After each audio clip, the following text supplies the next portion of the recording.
Hello और welcome. आज हम बात करने वाले हैं दीवारों की सीलन के बारे में। लेकिन रुको, ये कोई टेम्पररी जुगाड़ नहीं होगा।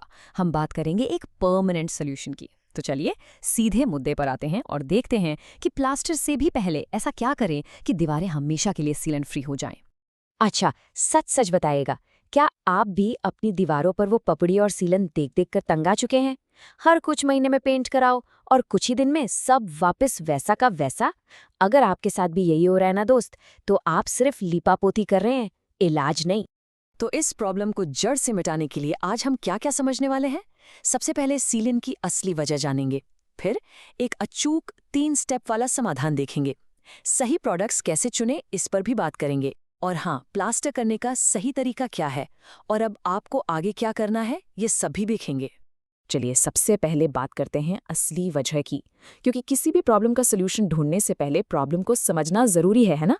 आइए पता लगाते हैं कि ये सीलन आती कहाँ से है और क्यों आपका महंगा वाला पेंट भी इसके आगे टिक नहीं पाता। अब जरा इस पर नजर डालिए। ये जो साधारण पेंट है ना, वो बस एक मेकअप की तरह है। ऊपर ऊपर से दीवार को सुंदर बना दिया, लेकिन अंदर की नमी को तो वो रोक ही नहीं पाता। और जैसे ही नमी बाहर आने की कोशिश करती है, आपका सारा मेकअप मतलब पेंट पपड़ी बनकर उधड़ जाता है। वहीं दूसरी तरफ है हमारा मल्टी स्टेज ट्रीटमेंट। ये कोई मेकअप नहीं, ये स्किन केयर है। ये दीवार की गहराई में जाकर काम करता है, नमी की जड़ को ही खत्म कर देता है और एक ऐसा सॉलिड बेस बनाता है जिस पर प्लास्टर और पेंट सालों साल चमकता रहता है। तो आखिर वो परमानेंट इलाज है क्या? ये है एक 3 स्टेप वाला प्रोफेशनल सिस्टम। देखिए, ये कोई टेम्पररी जुगाड़ नहीं है, बल्कि एक प्रॉपर साइंटिफिक तरीका है जो प्रॉब्लम को 3 लेवल पर टैकल करता है। चलिए इन तीनों स्टेप्स को एक एक करके समझते हैं। तो पहला और सबसे ज़रूरी स्टेप है सफाई। और मेरा मतलब सिर्फ पानी से धोने से नहीं है।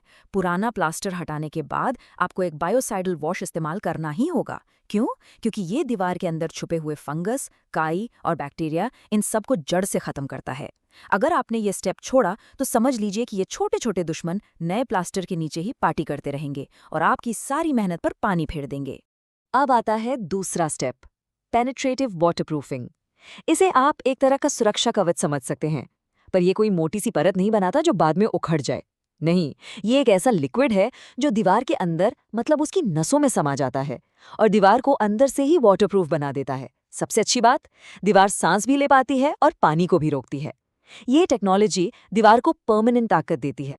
तो भाई, ये जादू होता कैसे है? इसके पीछे की साइंस का नाम है ऑर्गेनोसिलिन। ये कमाल का केमिकल है। जब आप इसे दीवार पर लगाते हैं तो ये कोई फिल्म नहीं बनाता, बल्कि दीवार के लगभग 2 मिलीमीटर अंदर घुस जाता है और ईंट या कंक्रीट के साथ एक परमानेंट केमिकल बॉन्ड बना लेता है। मतलब ये वाटरप्रूफिंग अब दीवार का ही हिस्सा बन चुकी है। इसे आप खुरच कर भी नहीं निकाल सकते। और अब आता है हमारा तीसरा और आखिरी दांव, डैम्प प्रूफ बैरियर। यह हर जगह ज़रूरी नहीं है, पर जहाँ सीलन बहुत ही ज़्यादा है, जैसे बाथरूम के पीछे वाली दीवार, वहाँ ये आपका ब्रह्मास्त्र है।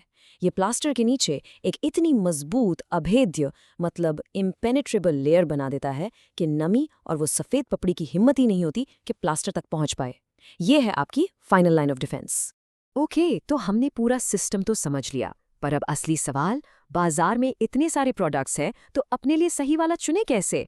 चलिए इसी कंफ्यूजन को दूर करते हैं और देखते हैं कि आपकी ज़रूरत के हिसाब से बेस्ट क्या है। चलिए इस टेबल को देखकर समझते हैं कि आपके लिए क्या सही रहेगा। अगर आपके दीवार पर सीलन के साथ साथ फंगस की भी बहुत बड़ी प्रॉब्लम है, तो डॉक्टर फिक्सिट डैम्प गार्ड क्लासिक बेस्ट है। ये एक 2K इपॉक्सी है और पीने के पानी की टंकियों तक के लिए सेफ है।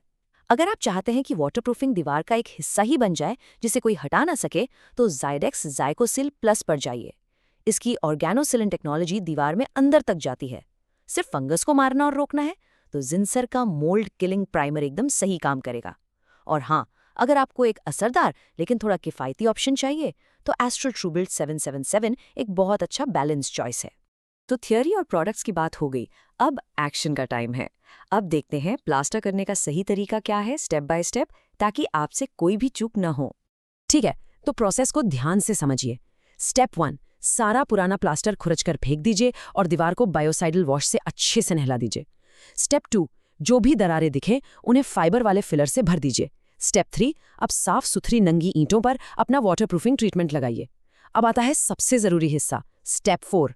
वाटरप्रूफ सतह पर प्लास्टर चिपकता नहीं है, इसलिए एक बॉन्डिंग एजेंट लगाना बिल्कुल मत भूलिएगा। और आखिर में स्टेप 5, जब नया प्लास्टर बनवाएं तो उसके मसाले में भी एक वाटरप्रूफिंग लिक्विड जैसे पीडीप्रूफ LW+ जरूर मिलवा लें। ये आपको डबल प्रोटेक्शन देगा।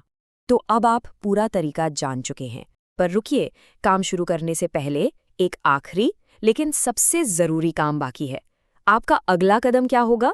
वो है अपनी प्रॉब्लम को ठीक से पहचानना। आपको ये जानना ही होगा कि आपकी दीवार का असली दुश्मन कौन है। मतलब नमी आ कहाँ से रही है?